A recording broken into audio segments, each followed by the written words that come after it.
Hello there, I'm Blackbright, broadcasting out of the UK into your homes. Welcome to my channel. You're welcome to click the bell icon so you can subscribe. You can put the thumbs up, you can put the thumbs down, and that's about it. You can interact with my subscribers. And yeah, I think those are the formalities out of the way. I tend to talk about a variety of subjects, and today I'm going to be talking about Africa. Now, we all know that there was this big hoo-ha when Robert Mugabe, who was once knighted by the Queen in 1994, turned his back on the Brits and decided he was going to boot out all the white farmers from Zimbabwe and allow black farmers to go onto the land. Of course, this caused a lot of controversy and a lot of bloodshed, and it was absolutely horrific. But he did it, and all the white farmers left with their head between their knees. And as far as Robert Mugabe was concerned, he had gained a victory. At one point, Robert Mugabe was really nasty to his own people.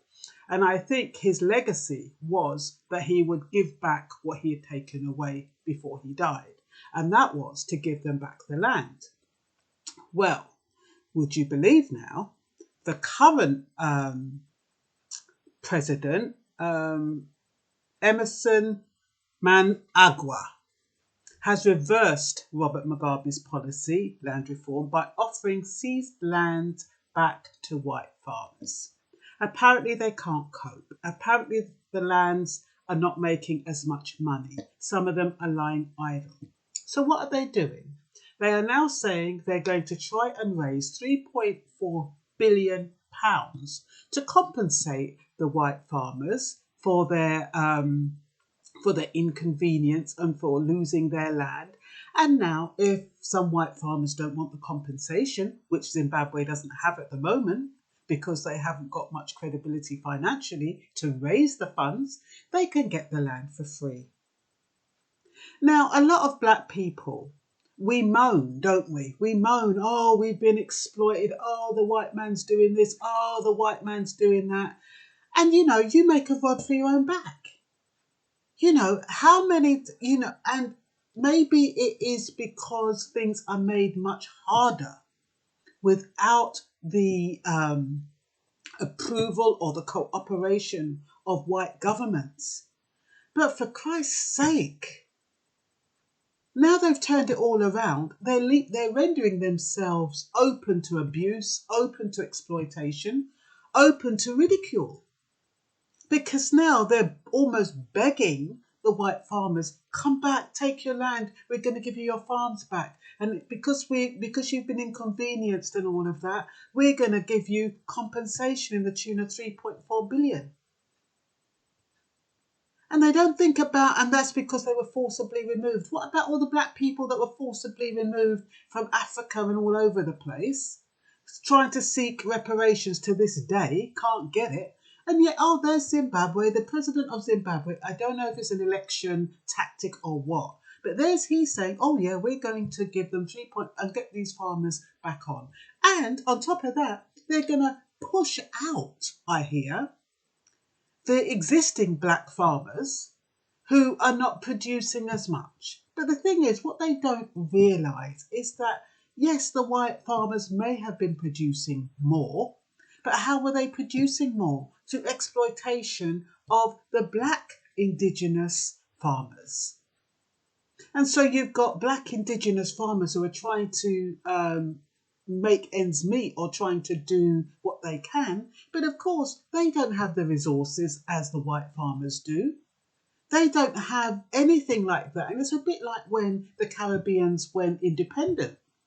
When the Caribbeans went independent, all their countries went independent, America and the UK stopped all their resources. So it would have been similar when Zimbabwe kicked out all the white farmers. They can't expect to kick out all the white farmers and still get support from the large Western countries. So you have to think ahead and say, okay, we're not going to get that support. How are we going to do that?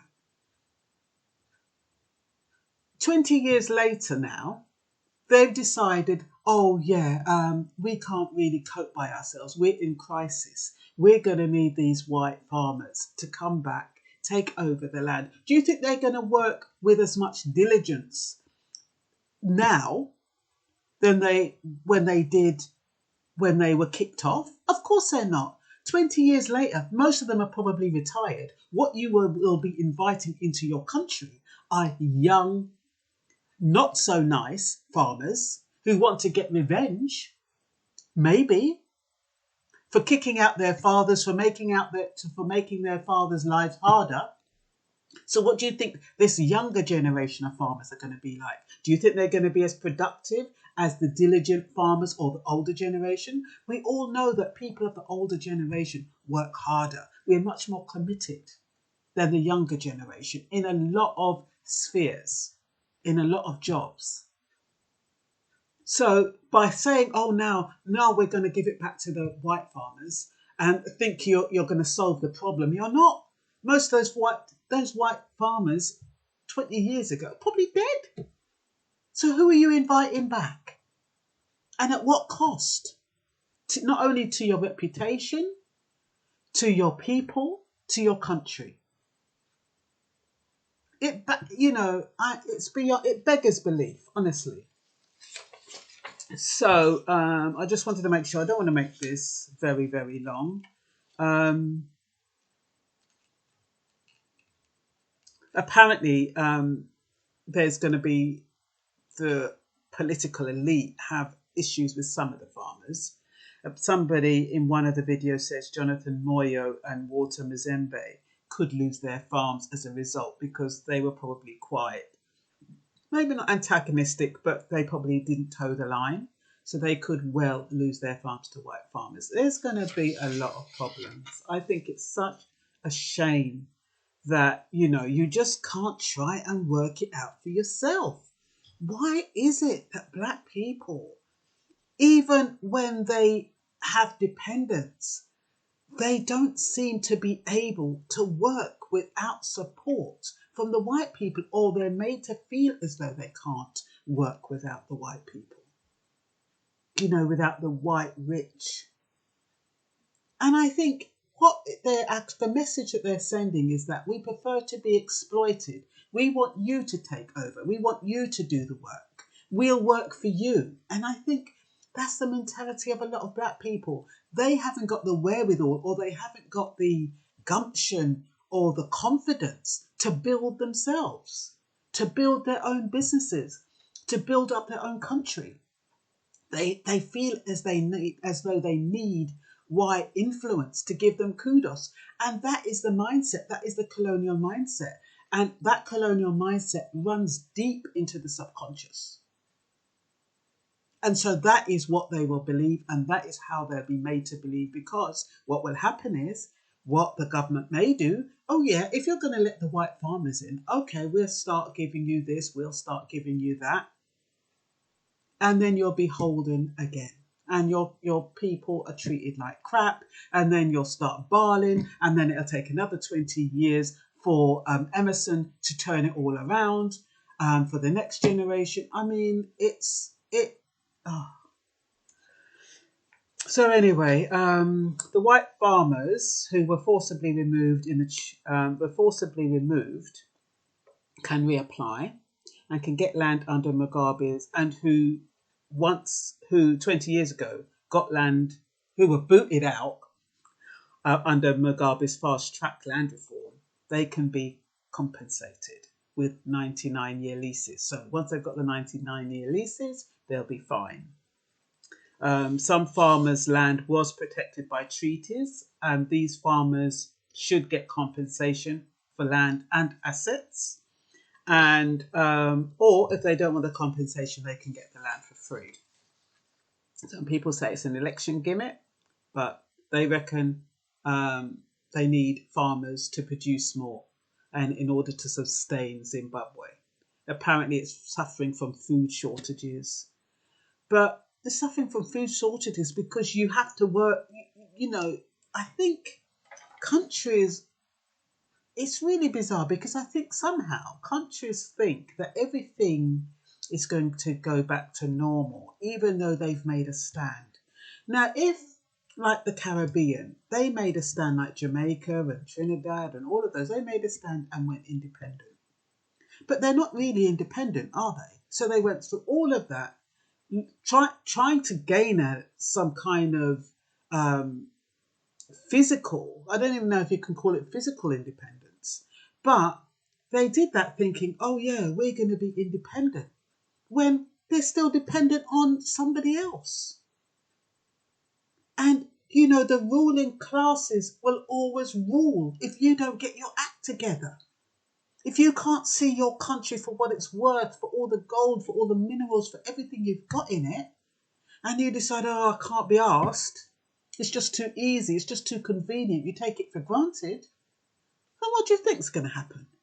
You give up. There's some strategic people out there who are more than happy to come in and take it over. More than happy to do the work for you and have you as slaves again. More than happy. You're the answer to their prayers. Anyway, Zimbabwe's obviously lost connection since they booted out all those white farmers. They've lost access to a lot of resources, and now they're forced to beg back, renege their power, renege their credibility. And the sad thing is that black farmers are going to be evicted to accommodate the white farmers. So what's changed? What's changed? Nothing. We don't want to hear your bloody sob stories. I'm fed up of hearing sob stories when you know what's going on and you're complicit in your own demise. You're complicit in your own exploitation because you sit around waiting for somebody else to do the work. And there's plenty of people out there ready to do the work.